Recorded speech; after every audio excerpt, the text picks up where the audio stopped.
Hello everybody, welcome to my channel. This is the pathology video on malaria and this is by Dr. C.S.B.R. Prasad, Professor of Pathology, Sri Devaraja's Medical College. One of the common infectious diseases that we come across in our practice in our country. So malaria is caused by a genus known as Plasmodium.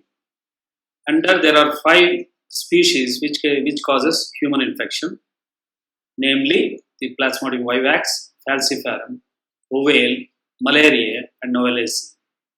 Among these 5, Plasmodium vivax and falciparum is the common agent that we come across in our country. Malaria affects more than 160 million people worldwide and kills more than 5 lakh people each year, and 90% of these deaths occur in the sub-Saharan Africa. And again, to stress, in our country we come across most commonly vivax and falciparum. Transmission, the vector is female Anopheles mosquito, and transmission can occur through mosquito bites or transplacentally and also through blood transfusion. This slide represents some associations with malaria. Sickle cell trait offers resistance, so is HBC disease, G6PD deficiency, and the RBC membrane disorders represented here. And in addition to that, HLA-B53 also offers resistance. Whereas in Burkitt's lymphoma, malaria favors EBV infection and increases the susceptibility of a person for malaria, for Burkitt's lymphoma. Malaria favors EBV infection, thereby causing increased chances of landing in Burkitt's lymphoma in some of the patients. So you heard about sickle cell trait. It is not the sickle cell disease, but sickle cell trait that offers resistance to malaria. Here, the presence or absence of spleen is important. When you look at sickle cell disease, already by the age of 7 years, the patient might have undergone autosplenectomy.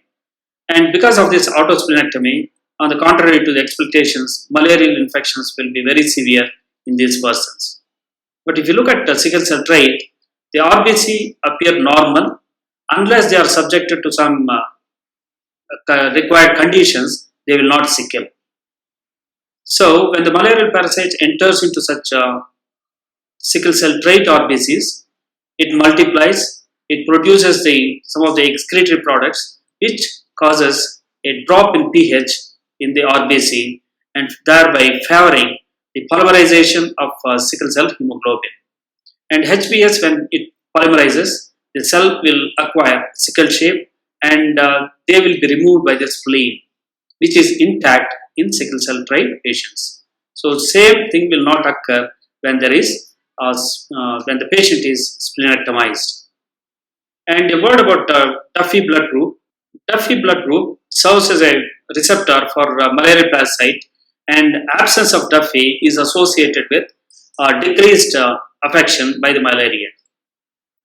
And so if you look at the Central African country, where the Duffy blood group system is negative or absent in majority of the population, it is because of the preferred elimination of Duffy blood group individuals by malarial infection.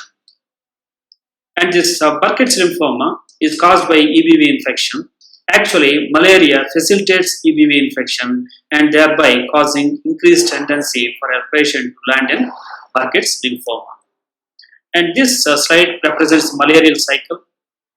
The malarial parasites enters into the human body through the bite of mosquito, which releases sporozoites. These sporozoites immediately attack the hepatocytes and there they multiply by producing Seijohn stage. And these Seijohns rupture the hepatocyte and releasing what is known as the merozoites. These merozoites enter the circulation and infect RBCs. Here, the RBC, one will go on to develop the gametocytes and other may continue by producing Seijohn stage in the RBC cycle and again releasing the merozoites which infect again the RBC. So The cycle that is happening within the liver is known as exoerythrocytic cycle, and the cycle that is occurring within the RBCs is known as erythrocytic cycle. Here, another important point you should remember is the hypnozoid stage. That means some of these malarial parasites lie dormant in hepatocytes. So this is commonly seen in Bovale and Vivax parasites, which is not a feature in the case of falciform malaria. And because of this rupture of hepatocytes and release of the contents, probably these malarial patients may have slightly elevated liver enzymes. And once the gametocytes are formed, again it will be taken up by the mosquito bite and they enter into the gut, and there they develop into oocysts. And these oocysts are rich in the sporozoites, and when they rupture, they release their contents into the circulation. Ultimately, these sporozoites find a way to the salivary gland of the mosquito and ready to be infected when they bite the human beings. So these are some of the morphological changes that can be appreciated in malaria, and the target tissue is where there is rich macrophages. They are the ones which are associated with the changes. So liver and spleen are the ones which show prominent changes in malaria. And here the section of the liver is showing gray-black discoloration. The section of the liver is showing gray-black discoloration, and the microscopy can appreciate the malarial pigment, which is brown in color, that is present in the Kupffer cells lining the sinusoids of the liver. And here again you can see the spleen, which is enlarged, and it is black in color, and this is also due to the presence of malarial pigment giving this color. And in addition to that, there may be fibrosis, and spleen becomes brittle. So brown, histologically, you can demonstrate brown pigment in the macrophages of splenic sinusoids. And you should differentiate the brown pigment, which is commonly seen in histological sections, which may be due to hemosiderin or hemozoin. So hemozoin pigment will not give pearl stain positivity, whereas hemosiderin gives a bluish color, which is considered as positive. And clinically, in long-standing malaria, the patient may have organomegaly, mainly in the form of spleen and liver being enormously enlarged. Sometimes the splenic enlargement is so enormous, it can cross the midline and may go into right iliac fossa. So huge splenomegaly. And some of these patients who are put on the quinine type of drugs may land in massive intravascular hemolysis, which results in hemoglobinuria and renal shutdown. This is known as black water fever, and this usually occurs due to primaquine or the quinine therapy. And coming to the important complication of one of the species of malaria that is caused by falciform malaria is cerebral malaria. So if you look at the peculiarities of this falciform malaria, so malarial parasite, after infecting the hepatocytes and the merozoites getting released, and they exhibit what is known as sialic acid binding protein on their surface, and because of this they bind with the RBC glycoporin, which is rich in sialic acid residues, and they internalize by penetration, and once they are inside they express some more proteins which cause knobby projections over the surface of the RBC. So one of these proteins is PFEMP1. So one of these proteins is PFEMP1, known as falciform erythrocyte membrane protein 1. So this is one of the factors which are responsible for the knobs that are produced over the surface of the RBC. These knobs bind with some of the surface receptors which are present over the capillary endothelium. So which includes ICAM1, CD36, and because of this binding, they clog the vascular channels, especially in the cerebral circulation, thereby producing the cerebral form of malaria, which is thought to be very severe form of malaria. And the patient may have CNS symptoms, and the patient may have decerebrated rigidity, or they may have what is known neurological deficit. And grossly, if you examine the brain, it may show the edema, which can be appreciated by flattening of gyri and narrowing of sulci. And there are cut surface will show petechial hemorrhages in the white matter and also gray matter.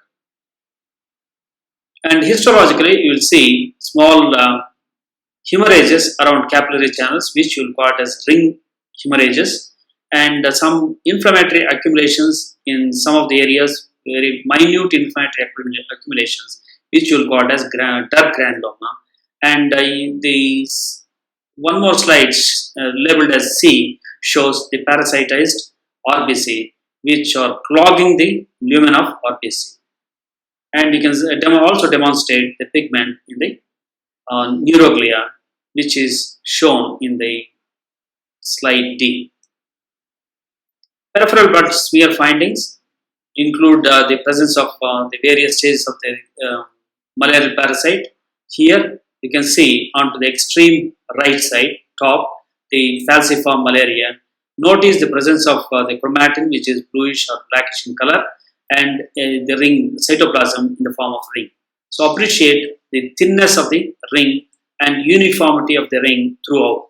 Thinness of the ring and uniformity of the ring. You see this one thin ring, and this black area, bluish areas are the chromatin dots.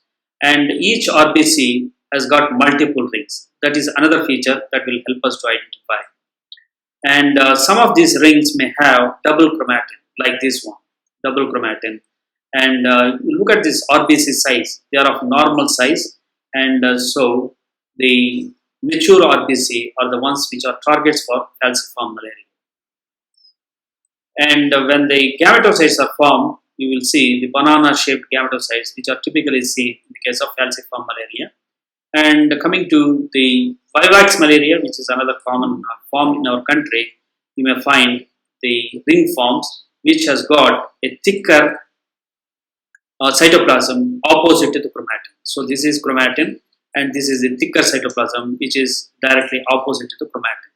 And notice the presence of some dots within the RBCs, and these dots are Schaffner dots, which are very specific for vivax type of malaria. And another important point is the size of the RBC. You see the size of the RBC; they are bigger than surrounding RBC. So this vivax infects the younger RBC, especially reticulocytes and little younger RBCs. And sometimes you may see multiple rings also within an RBC. So multiple rings will not help us to identify the species of malaria in the peripheral smear. So it is the size of the ring, size of the RBC that will actually help us to identify the ring stages of malaria. And if you can find gametocytes which are round in color like this, it is vivax. And if you find a banana-shaped gametocyte, it is almost certain that you are dealing with a case of falciform malaria. Thank you.